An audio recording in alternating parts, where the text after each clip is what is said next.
Here we are in France, just a few words, and you've already probably recognized my terrible French accent. I'm Monique Destruction, Monique Destruction, DJ Monique at your service, cooking something very, very, very cute today. Superstar DJ, producer, musician, songwriter, storyteller. HAAi is my guest. Hello. Welcome on Rinse France. Hi. You've just played a 1 hour set for us.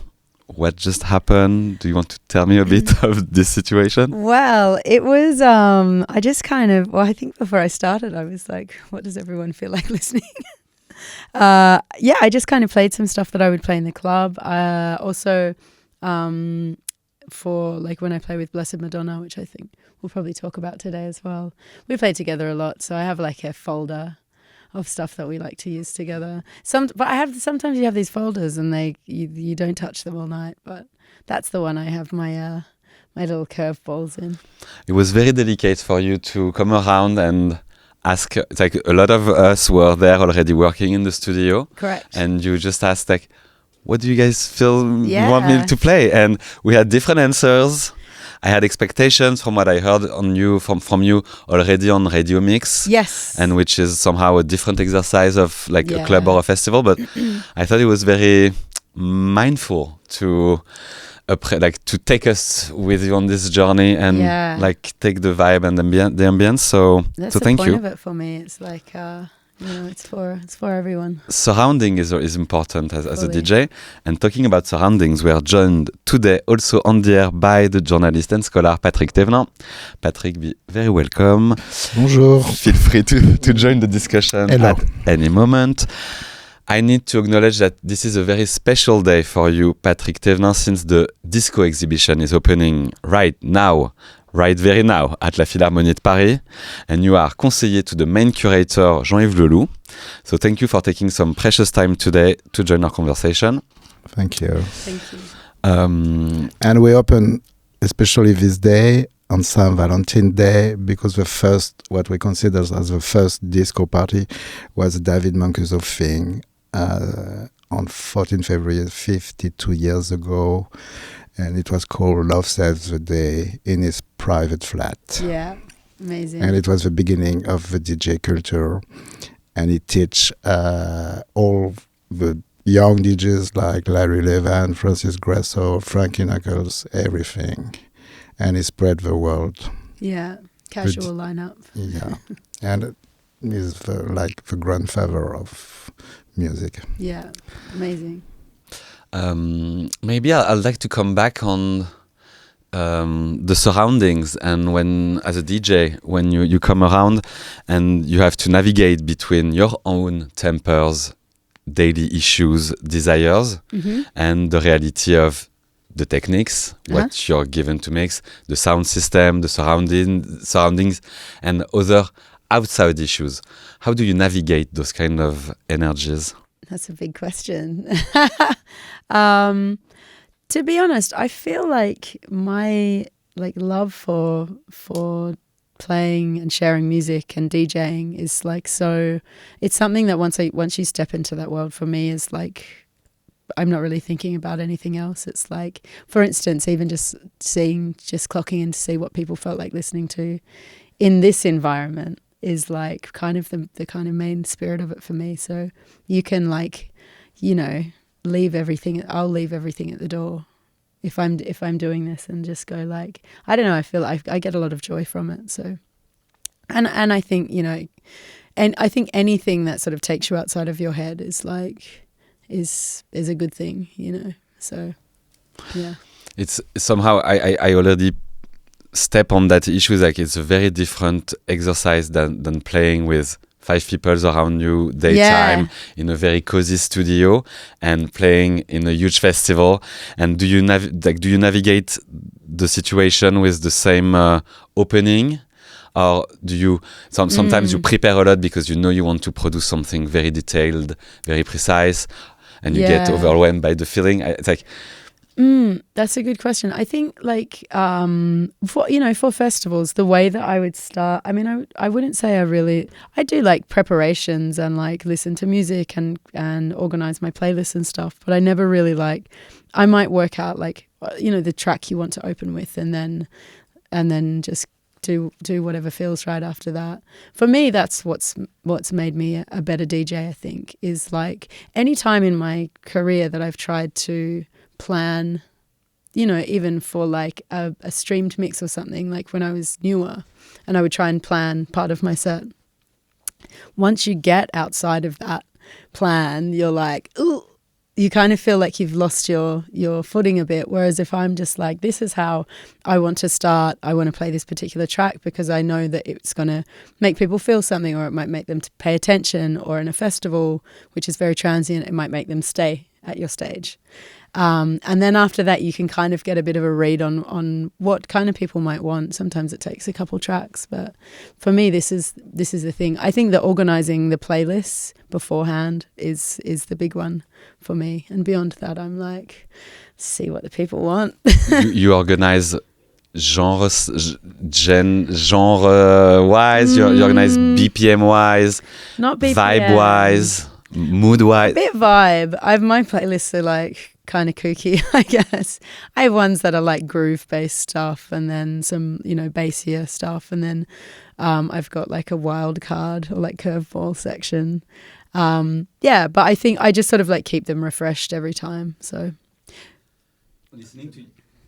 do you need to have a lot of tracks in your bags, or do you restrain your tracks just to improve yourself? I like. I mean, I can make do, and I've had to when I've had hard drive dramas. But I think I can make do with like a small amount. But I prefer to have like a larger catalog with me, just because, you know, sometimes I like to play extended sets. So I like to play 8 hours. Is my like kind of sweet spot, and which I did at the Rex Club a couple times now. And that's how I came up as a DJ. Was playing. I had a residency in London at Phonox, so I was playing 6 hours every Saturday.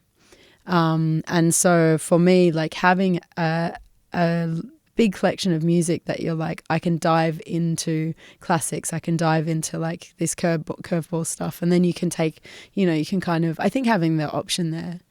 I definitely do some like kind of purges from time to time where you're just like, oh, I'm going to retire these tunes for a bit after the summer, you know. So I like, there's some that can be you love so much, but I'll just be like playing them loads, and I want them to have that kind of special feeling still. So I'll just I'll put them on another hard drive for a bit. I'm gonna diverge a bit of my questioning. My prepared question is like, you play 6 hours set, 8 hours set. How do you prepare? Physically, mentally, it's people can dance for 8 hours, but to stay focused, liberated, to feel the freedom, the magic, the joy while you're working, giving to thousands of people of what's like, you're the first broadcaster of any sound in the party. Yeah. How does that impact your mind, your health? Do you feel energized after that? Do you want to go out, go to the gym, go to the yoga, and I'm go to go brunch? Out dancing again usually. Like, yeah, I think that the sort of preparation part for me of this is like I sort of organize different sections of the night, and I think just, you know, that one of the things that I love so much about these super long sets is like you get the opportunity to, you know, if people come with intention to see that. Everyone that comes early is like kind of locked in, so you can kind of like go on this thing together. And so I feel like that's when you can play, you know, you can be a little weirder with what you want to play early on, because people are kind of like a bit open to it, and it's before you kind of get to the real like nuts and bolts of stuff. But yeah, I think I mean, I don't want to sort of repeat myself too much, but like I feel like because I enjoy it so much, and because I feel more comfortable playing longer sets, because I feel like anyone that likes to come and see me play all night longs kind of knows what they're in for a bit, which is lots of curveballs. So yeah, it keeps me energized. Same. I'm not gonna go into my written questioning, because you're bringing a lot of topics that I've been questioning in previous interviews. I'm asking a lot of my collaborators at the radio at Rinse, because we try to work on what's the essence of the party, where you think about the joy that the exercise gives you, but 100%.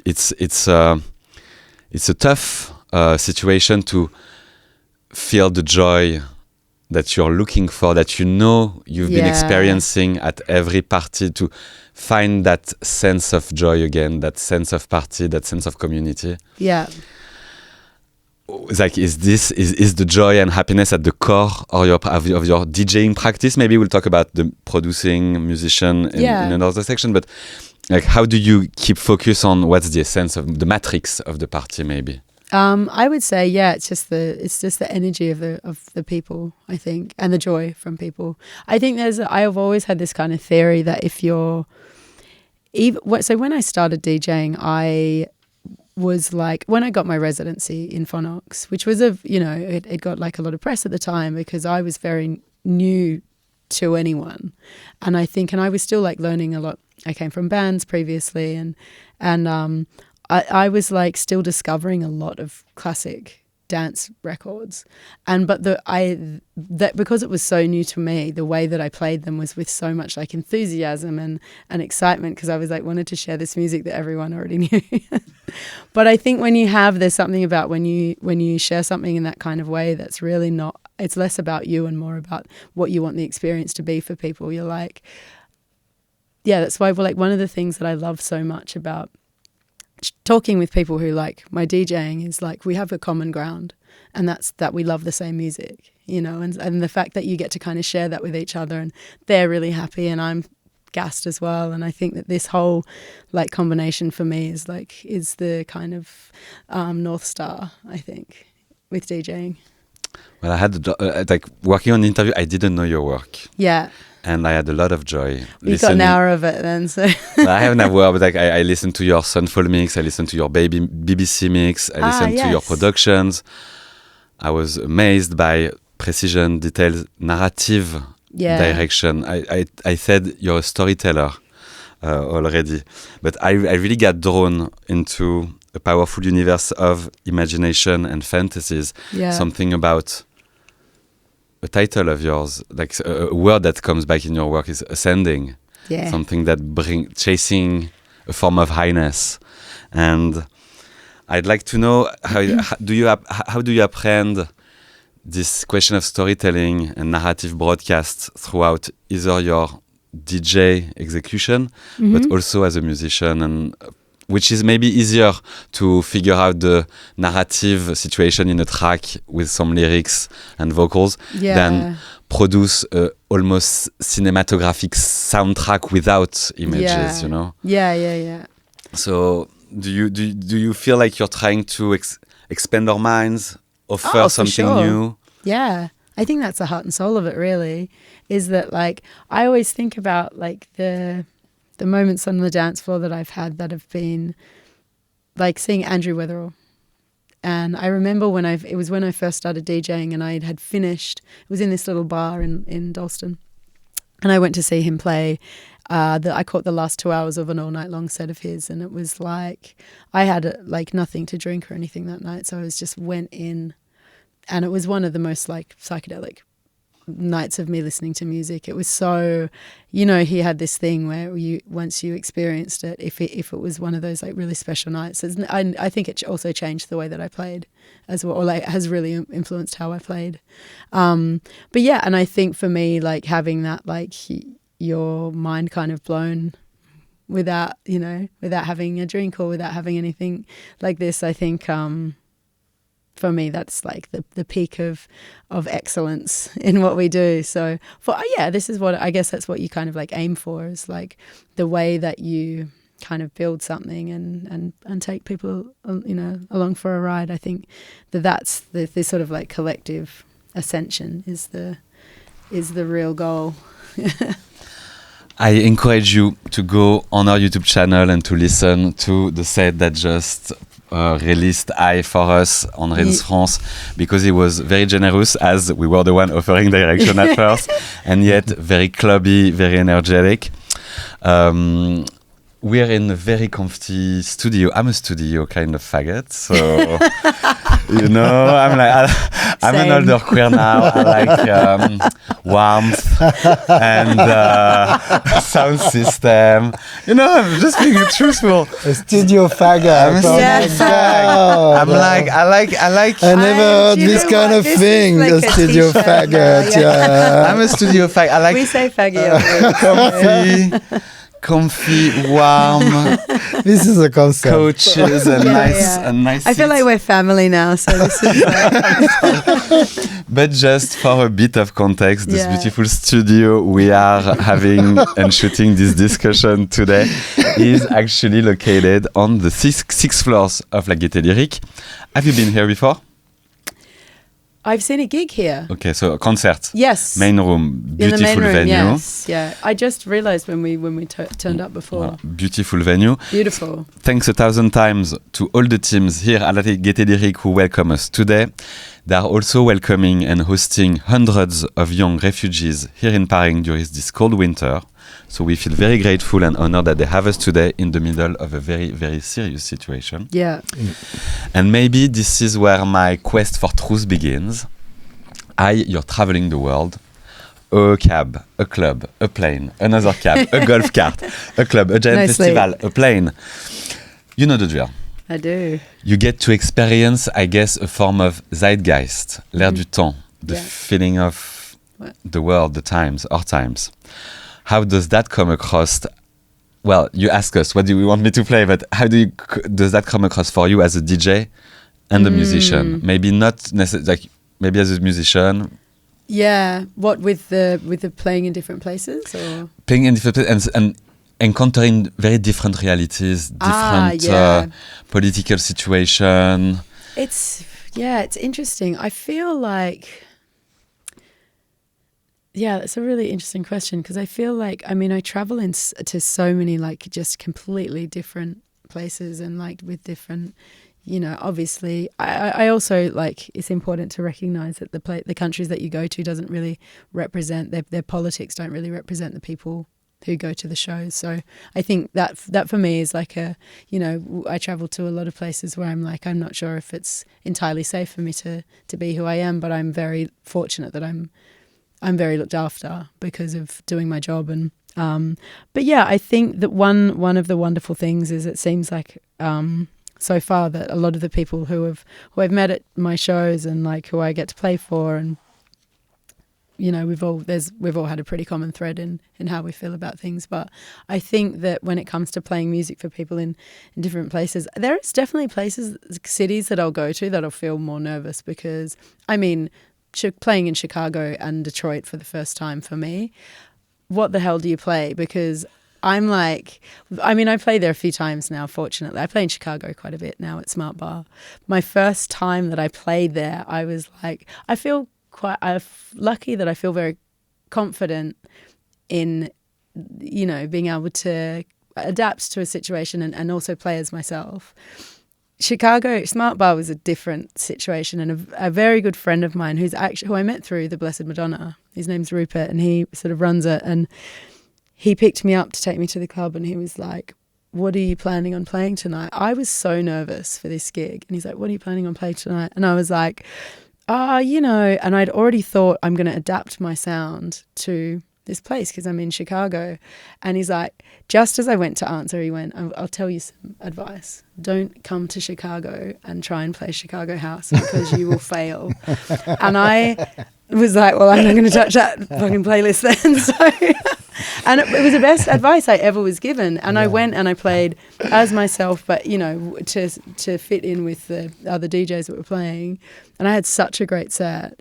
But I think the lesson that I learned there was like, you have to be really considerate about where you're playing and understand that, like, you know, there's some places that want to be really challenged. There's some people that want to just really feel good. And I think you got to be pretty in tune with that. So Once again, it's very delicate from you to say that even though you have a plan, you love their music, you want to show up, but but you listen to people's advice. Fully. You read the crowd. Yeah. You get out of your comfort zone. Yeah. Maybe, you know, and that's not given to everybody, and not to every DJ who's like, I'm gonna play my tracks and I'm gonna show you what I'm worth, and fuck you all. Literally.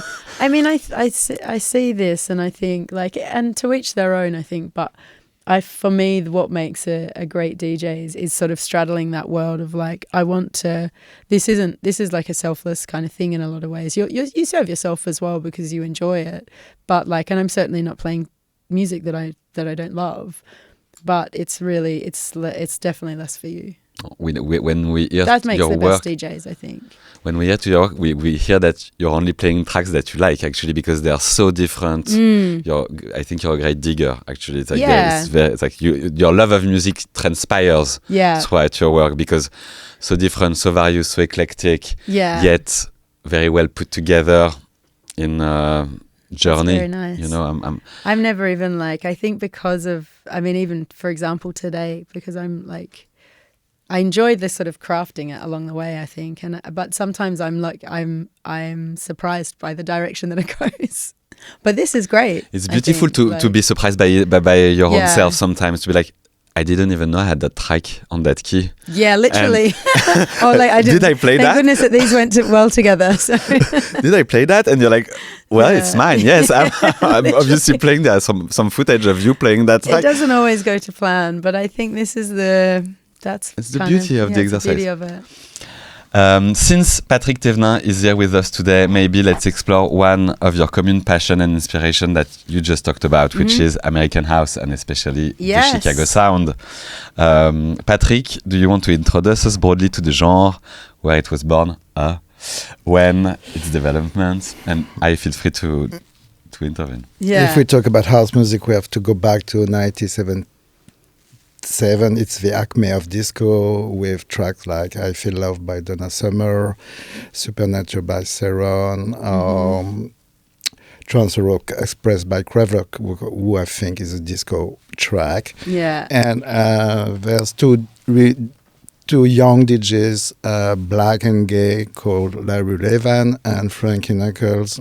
And Larry Levan is now opening with his boyfriend the Paradise Garage, and Frankie Knuckles is receiving a proposition to go DJing in Chicago in a really bad warehouse called The Warehouse, which is really in a really dangerous suburbs with a lot of mafia things. Chicago at this time is really a dangerous city with a crisis economics, and it's like the end of disco, and Frankie Knuckles is bringing a really different sound in his sets. He's playing some disco stuff, but he also brings some EBM, Italo disco, some industrial noise, and he's putting a lot of soundscapes. So he's specialized to put on the stereo a trend. Will go through one, how do you say a bath in French? One speaker to other speakers, and people who are dancing like that. I think there's a trend. And I love this. And then Derek May went to see him at the warehouse, and he brought him his rhythm machines. So Frankie is adding some extra rhythms.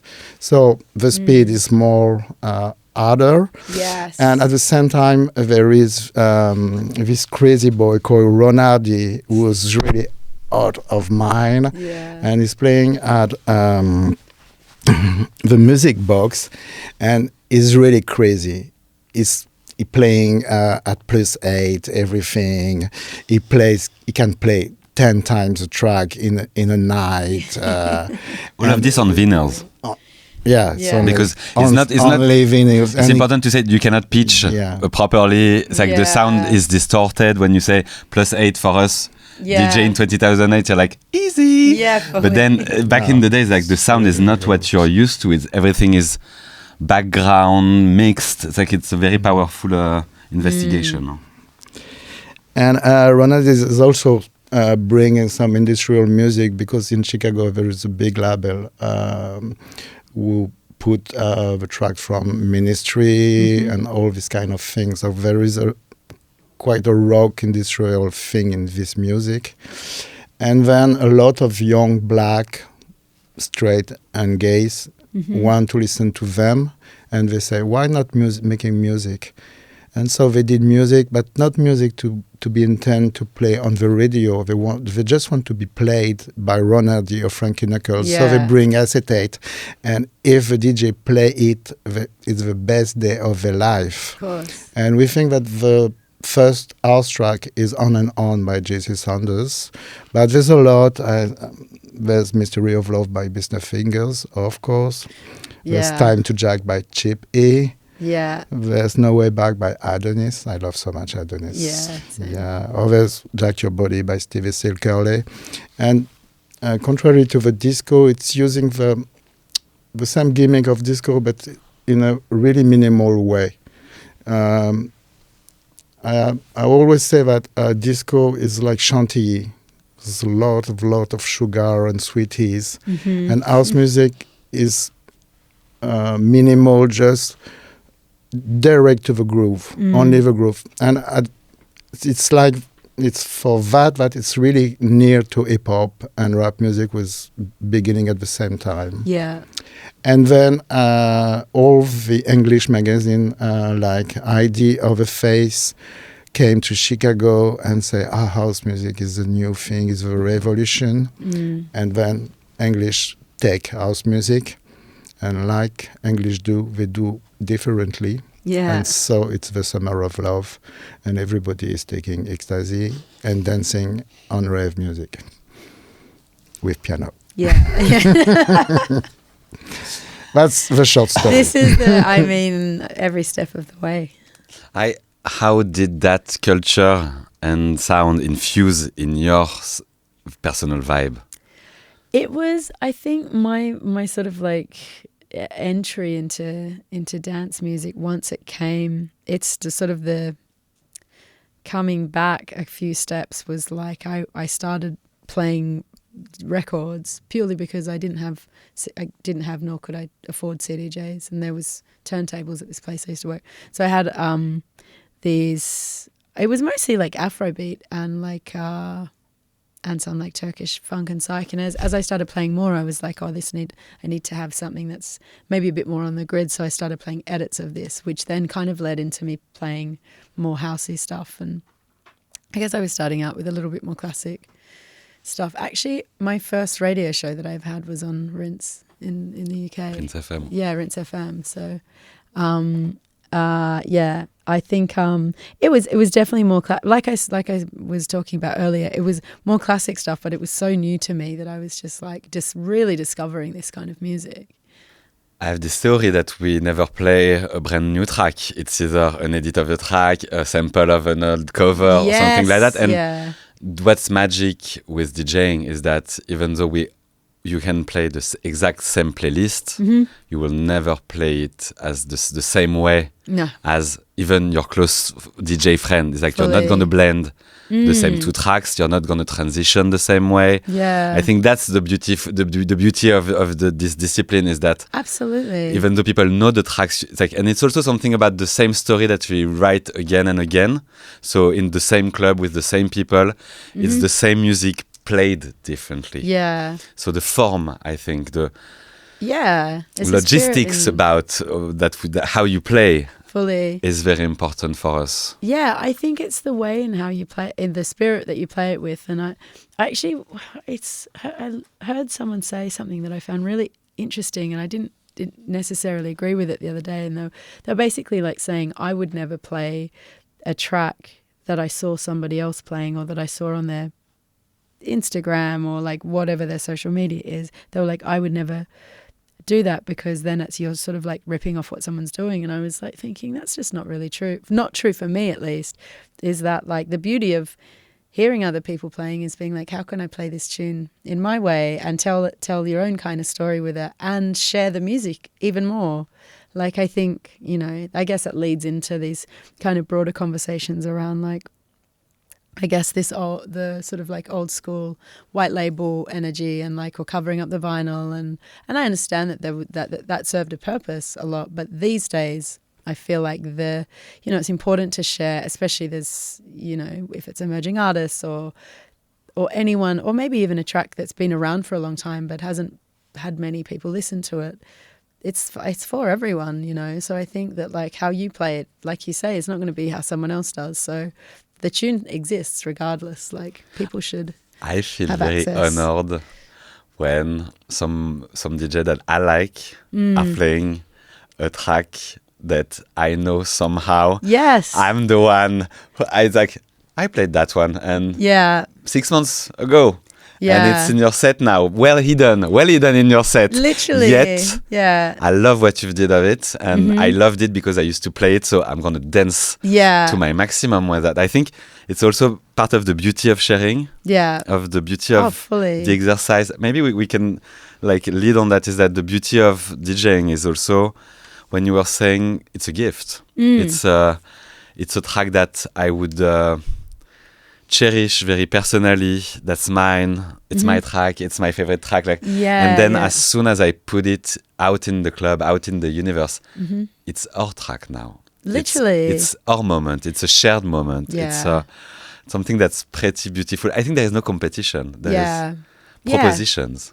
I have this. One of my favorite things is if I know that I have like a bunch of my really close friends there. Like we all listen to a lot of music together, and we have like we'll be like having some dinner or some drinks or something at our friend's house, and they'll always have this great playlist that we all have kind of like added bits to. And I love when I know that they're going to be at some shows of mine, because there's tracks that I'm like will have up my sleeve that I'll play because I know that they love these tunes, and I'll be like, I can't wait and lo and behold, everyone will come up and just be like, oh my God, the tune. And I think that this is like such an important thing. And I think that, that stems from sharing the music. I had a really interesting talk with Richie Houghton years ago. I had him as a guest on a radio show that I did, and we talked about the sort of white label culture, and he is so like every set that he has that he uploads or that he exists anywhere online, he tracklists everything. He puts up his record box history or his history of what he's played all the time. And for him, because he has such a huge platform, so many people are so engaged in what he does and he's so respected. I was just like, I just loved hearing that from him, because it's like he really gives a shit, And I think that is what has a knock-on effect for the future. So, yeah, I think he really gets it. It's great. We can do a whole week of shows around those concepts of sharing. Absolutely. Track listing, reinterpretation, and covering, rewriting. I think it's a very, very tough subject that is not really addressed by our community. Sometimes there is too much competition, and I understand the industry is a tough situation. Yeah. People are like, when you're a producer, maybe you're like, no, I'm not releasing this track. I'm only playing it in the clubs or in the parties, so I can put some very personal energy, but that's another thing, I think. Yeah, absolutely. When we talk about vintage culture, history of the culture, it's very important to share with the new generation. And maybe, Patrick, when you wrote a manifest for the event we're concerned today, which is happening the 20th of March at Le Dojo de Paris, it's going to be HAAi with Salute, Bambounou, and under the supervision of the Blessed Madonna. Yeah. And Patrick, you developed this idea of DJing as a weapon of transmission and emancipation. Do you want to focus a bit on that matter? Do you want me to expand? Yeah, the Red Bull asked me to write this thing, but I don't think it's a manifest. It's too much for me. Don't sell yourself short. It's not a manifesto now. It's just a press communication. So I was thinking what the vision all these DJs can share. And I think what thing is really important in the DJ culture is the idea of transmission. And from the beginning of the club culture, in this disco area, a lot of the old DJs were teaching the young DJs. So there is like a perpetuation. And Frankie, I was saying about Frankie Knuckles and Lally Revan, they all learn everything from David Mancuso or Nicky Siano from the gallery. And I think then after Larry told other young DJs other things and bring the garage to New York, and Frankie Knuckles told young DJs other things and bring the house in Chicago. And I think the Blessed Madonna now has this kind of aura in a way, and she's really generous in a way, and she has quite an encyclopedic knowledge of music, and especially house. And I'm quite always surprised that she knows all these kind of records. And I imagine that she was the mother of the house, and the other three DJs were the voguers. And it was like a safe place where everyone. So it's a really the scenography is really nice. It's in a dojo, and it's really arranged. And all the people they start with the Blessed Madonna in back-to-back with HAAi. Then HAAi is moving to another place with DJ Salute for a back-to-back. Then DJ Salute is going to another place with Bamboo for a back-to-back. And then Bamboo is closing the circle with the Blessed Madonna. I love this. And there's 2 girls and 2 boys. Yeah. So everything is respect. Yeah. The balance. I think this as a concept is just so excellent. Like, we've all played together before as well. I mean, I played with Jeremy, who's Bambuno, and Felix, who's Salute. Salute in Albania. You played. And the Blessed Madonna you played. Many times. You have files. She's like, I mean, she really, speaking of mother. She's your mother, I mean, she's like my sister, but she's like also mother. So she's mother to everyone. I think she likes to be a mother. Oh, in fully. A way, yeah. It's because she's kind of protective. Oh, absolutely. She's since the moment that we met, and I was like baby DJ, and she really, we got sat next to each other at a dinner. It was just before I was about to start my first residency, and she genuinely took me under her wing. I think she could see I was very, very nervous and very, very shy, and there was this big dinner table. And they intentionally put the free seat next to her, and I was like, no, because you're so. I was very anxious, and anyway, and she sort of clocked this very early on, and then she took me under her wing, and then we over the years have played so many times, and I've learnt so much from her. And in fact, we played in Chicago at Smart Bar together.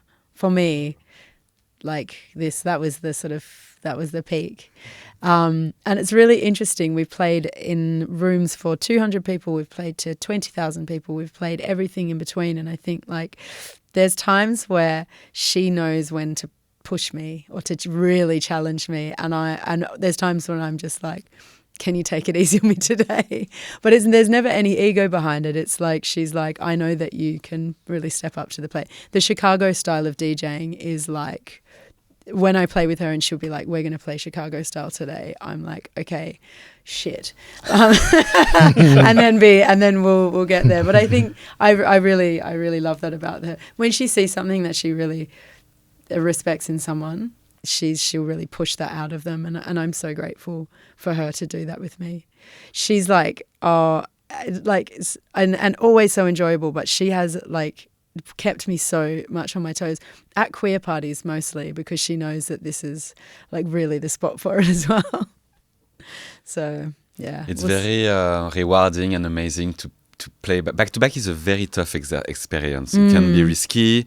It depends on your comfort with the techniques, the sound, the venue. So I think it's very, very rewarding to play with someone who's taking a role of maybe a bit of elder somehow and be like, I get your, I'm going to push you, yet I get your back. But I'm not going to leave you in it. Kind of I get your back. It's like, and so they know when you're fucking it up and they're like, tack, tack, tack, tack. Literally, and she's doing this with her eyes closed. Like, look at this stuff. It's like, I needed to do this. Like, but you learn that way. And I think that's also a very, very specific side of our practice as DJs, that you talked about materials at the beginning. Like, I didn't have CDJs. None of us has CDJs. That's why it costs so much money. We don't have access to that. So we're always given access to the decks, and then we are being taught either by now YouTube tutorials, but you're never going to be a good DJ if you don't get any tips or feedback on. Oh, totally. Or like just me looking at you today playing, and I've seen a lot of people playing at the radio. Yet I always learn something new for my practice. Being like 1 hour with you, I'm like, this is how it's done. I mean, so did I. No, because it's, I was like, we don't spend a lot of time at home. We spend a lot of time partying abroad and whatever. But then it's like it's an art that's being really much given to us. Either we come from hardcore techno, either we come from hip hop. Was lucky enough to be taught by the ballroom scene. So I had ballroom DJs either from Paris or the US being like, "Hey, Monique, this is not how it's done. This is not a performance track." Adjusting you. That's such an interesting way to like come up, I think. That's very, I think when you were bringing this idea of DJing as a weapon of transmission, I think that's the main thing, is that it brings us together at one point. The party brings us together, but also our techniques demands contacts, physical contacts, dialogue. And that's why maybe the B2B is yet very risky. Depends if it's like, I'm not in the mood, the dialogue is not here, you're tired, or Yet it's one of the exercise that allows you to get out of yourself, take some risks, try new things. And I think that's also what's beautiful with DJing, is that we create stuff that we didn't know we were about to create at the moment to create. Like, you're playing the track, I'm trying this one, I'm playing it in, and the magic happens. Fully. There's been some moments where there's like total synergy, where Maria, Blessed Madonna, and I've played together. There's one that was actually streamed for Nuit, and we had queued up the same track, and it was just one of those ones where but it was different versions of it, but it was like different kind of edits of this same track. And I just remember being like, it was my turn to put the track on, and she was like, I'm going to put this one on next. And we were both like, I'm going to do this curveball, but it was the same curveball. And I was just like, for me, I was like, this is going really well. Stars aligning at that point, when in the middle of the track, when you're playing spontaneously, we get to the same conclusion that this needs to be played. Literally, fully. You're like so in tune. She I bought this tune in, and she sort of comes in with this like vocal that's very recognizable, and she just like gave me the biggest slap on my ass. She was like, look at this. Voilà. Yeah, it was a good point in the night. And I think I feel the same a bit with the Rinse resident in Paris, where we all play different club, different parties, queer parties, straight parties, techno parties. But at one point, we have a few bangers, club tools. Yes. Just a few of them. I'm not going to name them. You already know if you listen to us playing, but like seasoned by...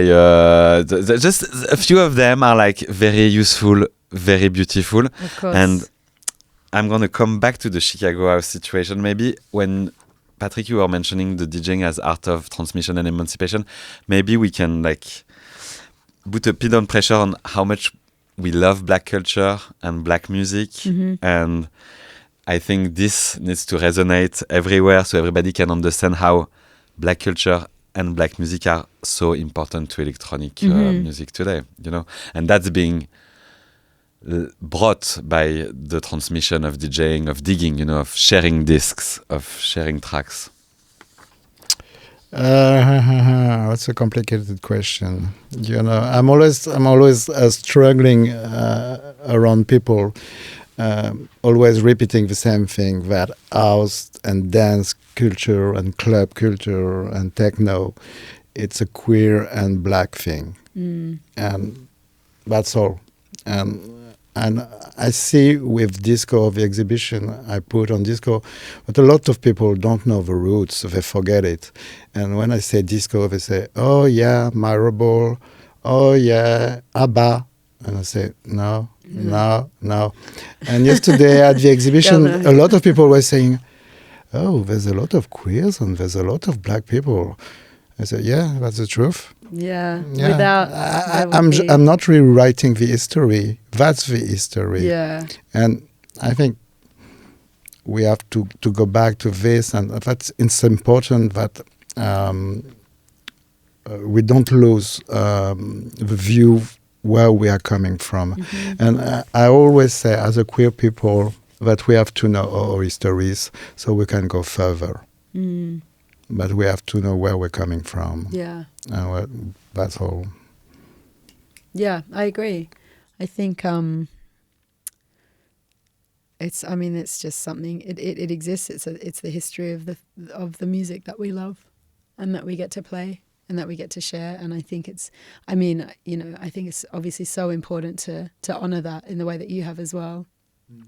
You know, in the way that we do, in the way that we share our music and are vocal about advocating for people as well. I think that's a really important part of the journey of doing what we do as well, is like, you know, not being like silent on important issues that affect these communities as well. So I think that there's so many things that come into play here. And at the same time, when I was listening, when I was young, for the first track of house and techno, I did think that disco was really too mainstream and too popular, and I didn't know the history.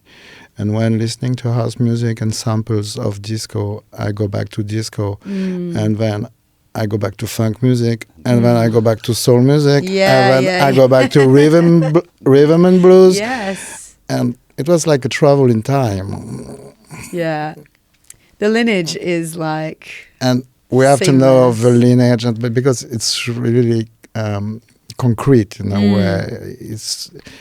You can see how it moves. Yeah. From soul music to R&B to disco to hip hop. Yeah. And all the music we love.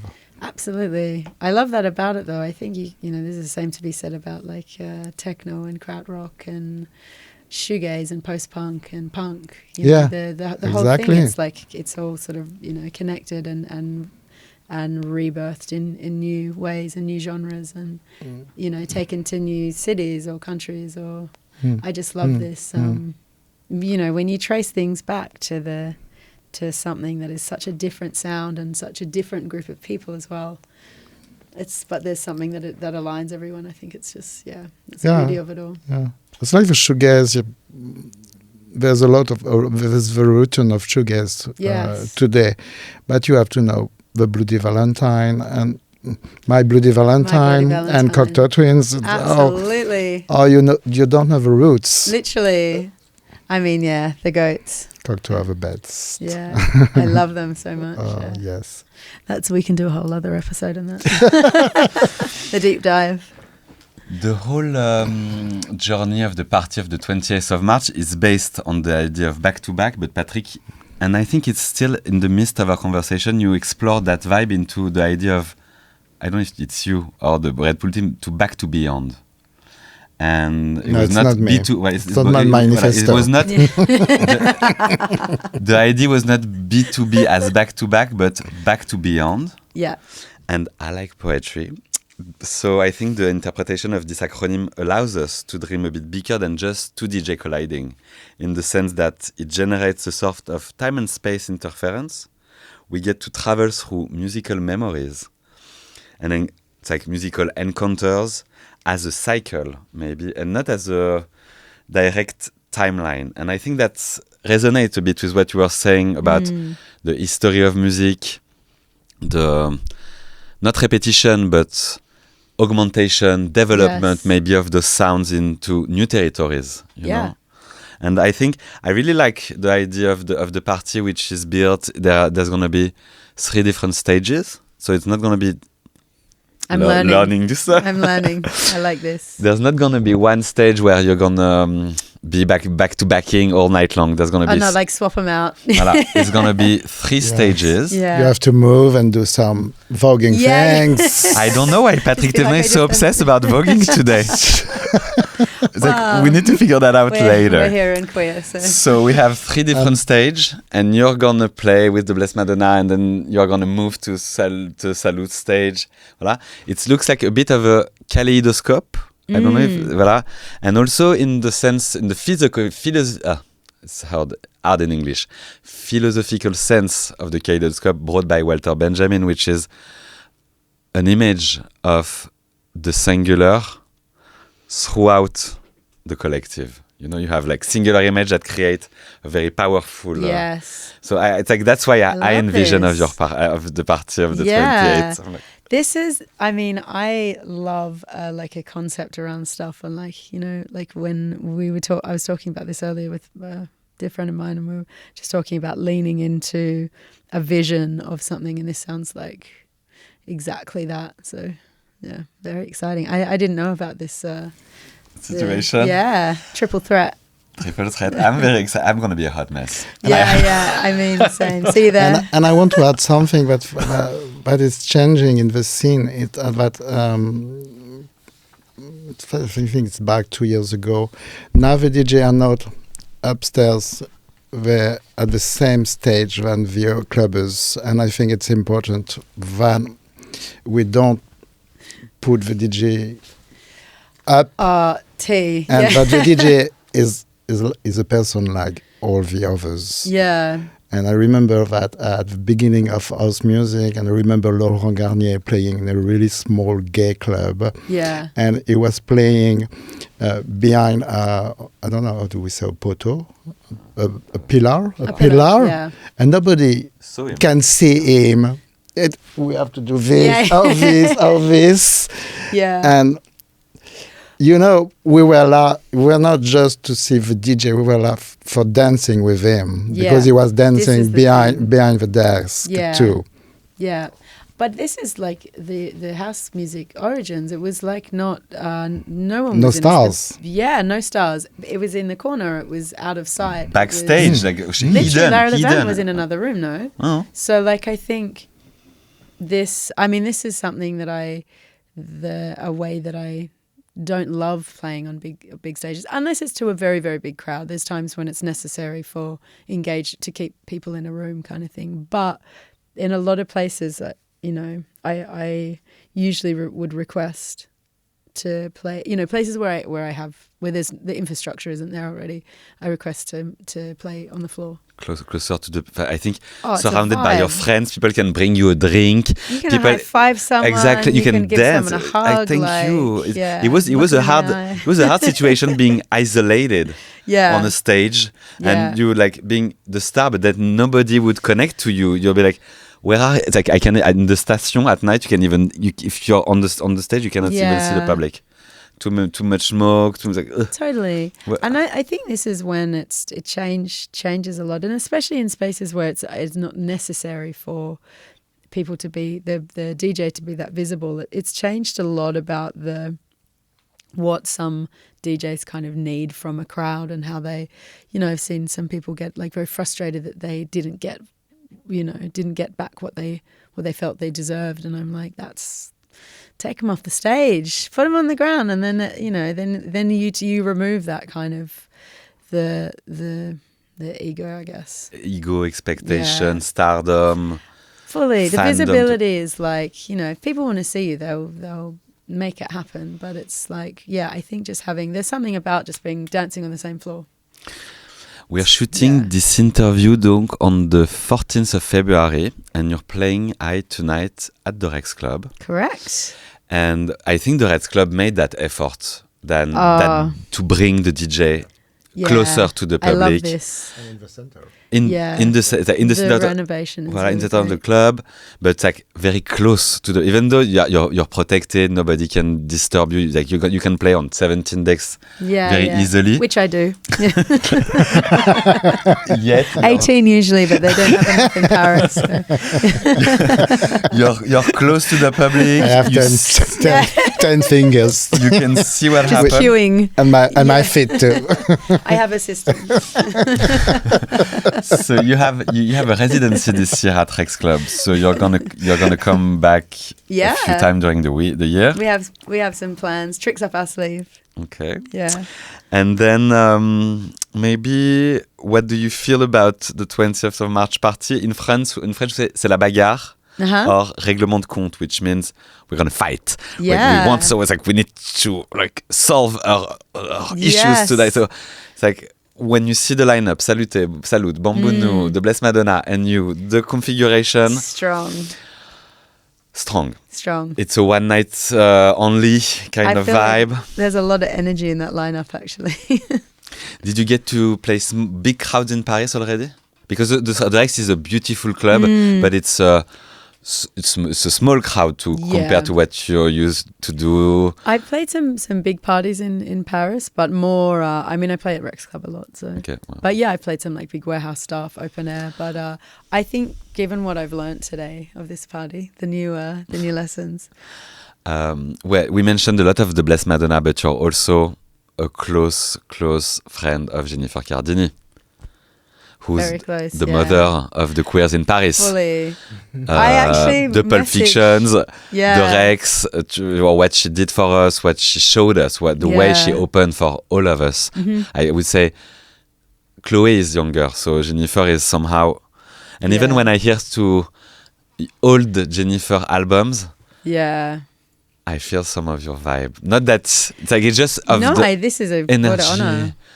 I think with Jennifer, I think that the knowledge and history of music, and especially here, it was really interesting. I messaged them this morning saying, I saw the video of a big show. I know Jennifer's playing here a lot and usually quite big shows, very popular. And I saw this video and so many people, it's in Paris and so many people are there. We were talking earlier about this. And I just wrote to Jennifer, I was like, you're so famous. She but is. you know when you say this to your friend and they're just always like, shut up. And I'm like, but this is so crazy. And seeing how adored Jennifer is. But you know, it's not a secret. She's working a lot. I know her so much. For such a long time. And she's really... She's such an art worker.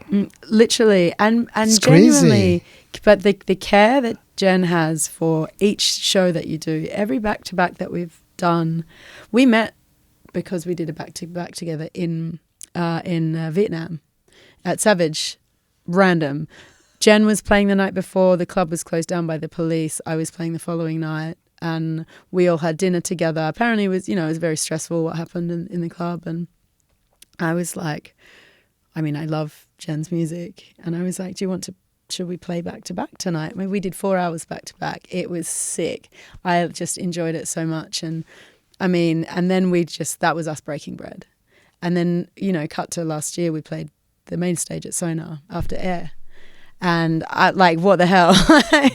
And for us, like the energy that for someone who travels and plays and works as hard as Jen does, the difference, there's not a great deal of difference in the energy that you get in this club with 400 people or 300 people in it in the dark than we had in front of 20,000 people at Sonar. It's like the even the conversations before is like, I love it. Jen was the first person to like, when I play with Maria's like, sometimes we won't even speak before. Maria is the Blessed Madonna. Maria is the Blessed Madonna, apologies, yeah. Jen Cardini, obviously. Jen is just like, once we want to have some common ground beforehand. And I really respect that. And that's a lesson I've really learned about sort of adapting to other people's styles. But and Jen loves rock and roll too. Jen loves it, yeah. I know. Yeah, a lot of breath. Bon, alors we're out of time. I have 17 shows I want to do still because I haven't come to all of my questions, but we have another format of interview just in a few minutes, so I'm gonna lead up into that. It's like now I've seen and heard you play for us, but I'm so excited for the party comings of the 28th of March at the Jojo de Paris. It starts at midnight. We don't know when it ends. I'm just saying, starts at midnight. Yeah. Then we'll see. ... Voilà. It's a once in a lifetime situation. Don't say I haven't warned you. Patrick, we'll see you there also. I think so, yeah. Okay, with a few drops. Yeah. So, well settled, shake hands. Everybody can go. Few drops from HAAi. Exactly, huh? of course. I want to be precise. So, everybody can go to La Philharmonie to see the disco exhibition. It's what a reputation I have. Oh, please, baby. It's up until the 17th of August, 2025. My drug coming out. It's time. My drug addict coming out. It's time for you to leave us and rejoin with your team and enjoy the reception by the public. We can also read about your obsessions and your love of music in Les Inrecurtibles. Donc merci Patrick Thévenin, à bientôt. Pogo on the dance floor. Merci to all the team at La Gaieté Lyrique. Our arts and supports go to the struggles of young refugees happening here for the past month. Feel free to come around and offer some help if you want and can. Thank you, grazie mille to the whole crew from the Red Bull Studio, Maria Sioma, Thibaut Javois, Manare Collier, Raphaël Bertrand-Jaune from Rinse, you already know, Guillaume Sorge and Charles Palmieri, who made it happen today. Another plane, another cab, another club, Rex Club tonight, and then you're headed to the US. Correct. I guess. Safe travels. It was very, very nice to meet you and have you with us on Rinse France. I hate everybody, but I love meeting new people, especially super talented ones. Successful queers. Yeah, yes, please. Come on. Yes, please. I'll see you very soon as a hot mess on the dance floor. Rinse France, restez verrouillés. I'm coming back way too quickly for scandalous and dramatic new adventures. Mysterious, evil, and infamous. I'm Monique Destruction, your best friend or your worst enemy. But always there to party. Bisous. And fuck Trump. Fantastic. Trump. Merci beaucoup. That was amazing.